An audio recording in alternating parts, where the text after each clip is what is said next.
Hello, Slicey Dicers. This is Brian with another knife review for you. Today, we have my full review of the Ferrum Forge Mini Archbishop. The one you see here is the $95 exclusive one that you can only get from ferrumforge.com. It has carbon fiber scales. There is a G10 scale version coming that I've been told by Ferrum Forge is already at a distributor, so you should be seeing it at dealers, in the next week or so.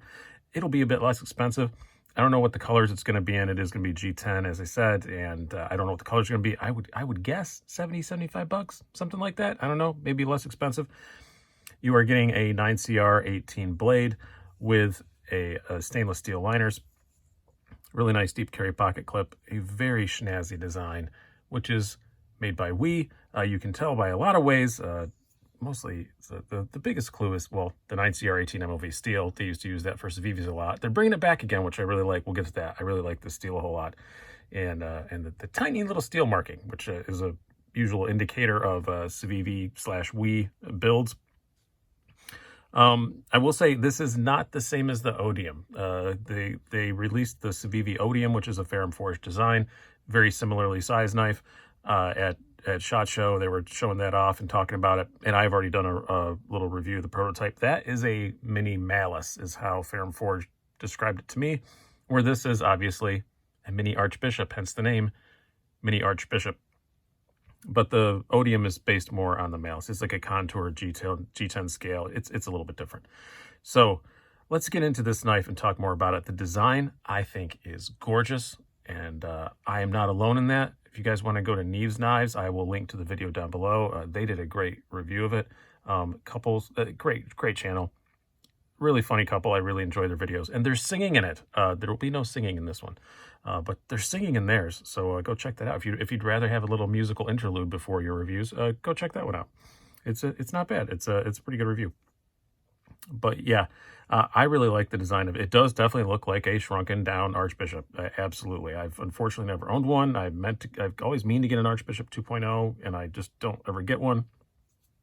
But this does, I have had one in for review before. This does look like a shrunken down version of that for sure. These scales are full carbon fiber. In my little unboxing first impressions, I misread what they meant on the site. These are carbon fiber overlays. They are carbon fiber all the way through. I was thinking carbon fiber laminate for some reason is how I read that.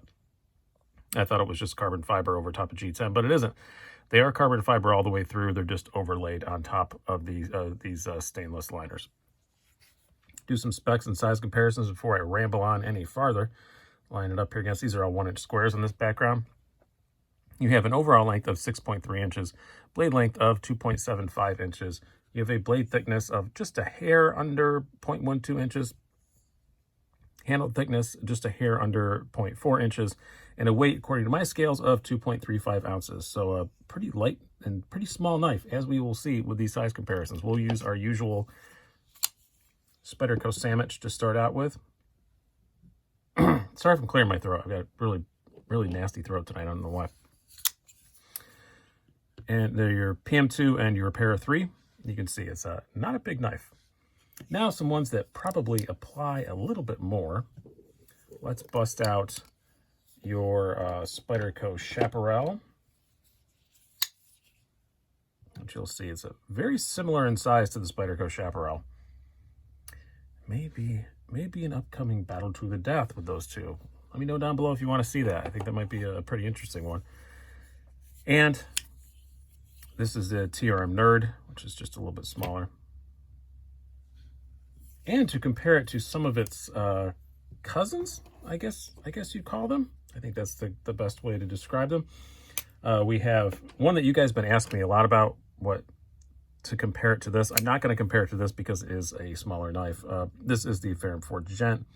As you can see, the Gent's a pretty good bit bigger. It's not coming across in the camera, but I don't think they really compare that much, to be honest with you. Maybe it kind of looks like they do on camera, but to me, I don't know. I don't think I'd debate between these two. I think the Gent's more of a full-on EDC sort of knife. But this is the Civivi McKenna, made by the same folks. This is the Damascus blade version, by the way. And also this one is, before anybody puts in the comments, why does they have a satin blade with the wood scales? I scale swap with somebody, so that is why. This isn't a 100% stock gent. So let's talk more about this knife individually. I really like the 9CR18 MOV steel. I really do. I have a backlash that I've beaten the hell out of, and it's pretty darn good. It does hold up pretty well. It doesn't hold an edge as well as the D2 on the higher end, you know, Civivis. That Civivi's been kind of going more towards that D2 trend. And Civivi does a great job with their D2, so they have particularly good D2, but it holds an edge pretty darn well, and it's extremely easy to sharpen. Cedric and Ada, I trust Pete a lot with his steel tests and stuff, and all of his cutting tests that he does, and he puts it about the same as a Kudo 440 in that kind of range, 14C28N, kind of that sort of range, which I love 14C28N. A lot of people say, oh, it's just the same as 440. It's the same as a Kudo 440, which is, in my experience, much better. And then, you know, the BD1 kind of range, that sort of range. I really like it. And again, like I said, so easy to sharpen. Just so easy to sharpen. I mean, my backlash, I use the heck out of that thing, and it doesn't take but a minute, you know, to strap it up, to clean up the edge, to make it just screaming sharp again. And I've been using this a fair bit, and more than it's probably intended to for being a fairly small little knife. It's held up really well. I have no complaints with it whatsoever. This has been a pretty constant companion for the last like a week and a half. I usually carry it at least at night when I go out and stuff like that, and I consciously put it through some work, and no complaints. About 17, 18 thousandths behind the edge. A bit on the thicker side for a Civivi, honestly, which is weird to say that, but it is a bit on the thicker side behind the edge, but that's not really that surprising. Ferrum Forge, a lot of their stuff, like the Mordax, is pretty thick behind the edge. But with this skinny little blade stock, and just it came with a screaming sharp edge, it's still just a laser beam. No complaints at all with this blade. And the tip is even, like, ridiculously dainty. It's a little thin, but for this thick of blade stock, you know, that ain't too bad. That ain't too bad. Can't complain about that. Love the blade on this thing. Ergonomically, also excellent. It is definitely meant for you to use that forward finger choil, and it is a very, very usable forward finger choil. There's a lot of room there. I have no worries about slipping forward. You can just tell by where they put the jimping. You know, they're really intending to use it like this. And when you do that, 4 fingers all day long. I've got really long fingers, fairly skinny, but still, like, all 4 fingers all day long. You'd have to have some pretty big meat hooks to not be able to get 4 fingers on this. If you choke back, yeah, it becomes a 3-finger knife. But I don't see a lot of people using it like that. I think 90% of the time you're going to be using it like this. Because for your daily EDC stuff, that's the easiest way to use it. You know, cutting up boxes, cutting strings off of stuff, things like that. It's better to choke up anyway.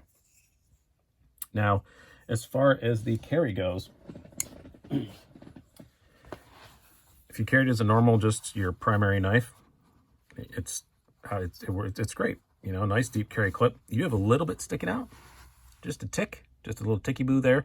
Not a big deal. I will say when you reach in the pocket, that flipper tab it's not prominent, but it's a bit sharpish. So you do feel that. Not a big deal at all. It's very thin. It's very light.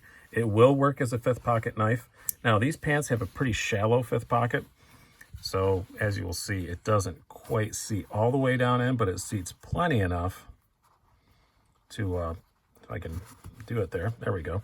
It seats plenty enough that it ain't going anywhere, but it's not really, it doesn't work as well. Now, I will say the jeans that I'm wearing American Eagle jeans. It goes right in and out of that perfectly fine. It seats all the way down, and it works great as a 5th pocket knife in those, but depends on your jeans. These are Dickies work pants, and some stuff works in that 5th pocket, some doesn't. I think this is a pretty shallow 5th pocket, so maybe I should change up the jeans that I use. Deployment-wise, I mean, it's made by We. It's great. I feel like it's almost redundant to say that. You've got, you know, ceramic ball bearings. Flipper tab is excellent. Not too much, not too little. Very snappy. You can definitely Spidey flick it. It works great. Thumb flick is a bit trickier. I know Neves and I said that in their review too. I can do it. Let's see if I can do it with but I have to like make sure my thumb is in just the right spot. And I have a tripod in my way. Yeah, it's not worth the effort. it's a Spidey flick or a or a flipper tab knife. But you can light switch it, you know, push button, all that stuff. It works fine. Action is really good. Is it drop shutty? No, but the blade weighs nothing, so it's kind of expect that to some point. Build quality, of course, is excellent. If I have one little complaint with this, I don't know. The look of the carbon fiber, I know it is carbon fiber all the way through now, and you know, I've torn it apart and stuff, and it does kind of still look like laminate. That's a very minor thing. I wish the blade was satin instead of stonewash, but I always say that. Just because this is a classy looking knife, and I think a shiny blade would be a bit cooler. And taking it apart isn't difficult, but you have a lot of T6s, and there's just a lot of them. And once these two T6s just hold that scale on, and I understand that. You take that off, but then there's like pins you have to line up and everything when you put it back together. It's not difficult, but it just seems a bit more annoying than it needs to be. But it's a very minor thing. If you don't take your knives apart all the time, not a big deal. And I will say, I love this pivot. It looks super cool, and it is fixed in place because it's, you know, this kind of triangle sort of pivot shape. But I will say, you can put it on the wrong way, and don't do that, because maybe you'll get 4 minutes into recording a video and realize that your pivot's facing the wrong way, and you look like an idiot, and you have to take it apart and put it back together and start all over again. That's only a YouTuber problem, but it was a problem for me. But yeah, it's a bit of a faff to take apart and put back together. I wish this was satin. I wish the carbon was like just that much fancier, but $95, I'm not really going to complain that much, honestly. But other than those two little things, this is an outstanding knife. I have truly enjoyed carrying it and will continue to do so for quite a while. It's a great sort of cool, small, gentlemanly office sort of carry knife. It's just great. I really, really enjoy it. I'm so glad to see the 9CR18 MOV back. I think for this kind of application, that is a perfect steal. Perfect steal choice.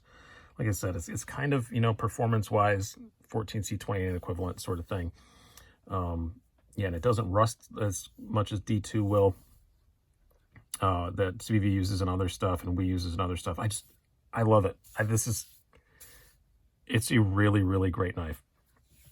And for $95, it's kind of cool that you're ordering it from the Ferrum Forge website. If you are a knife nerd, Ferrum Forge makes a lot of much more expensive knives.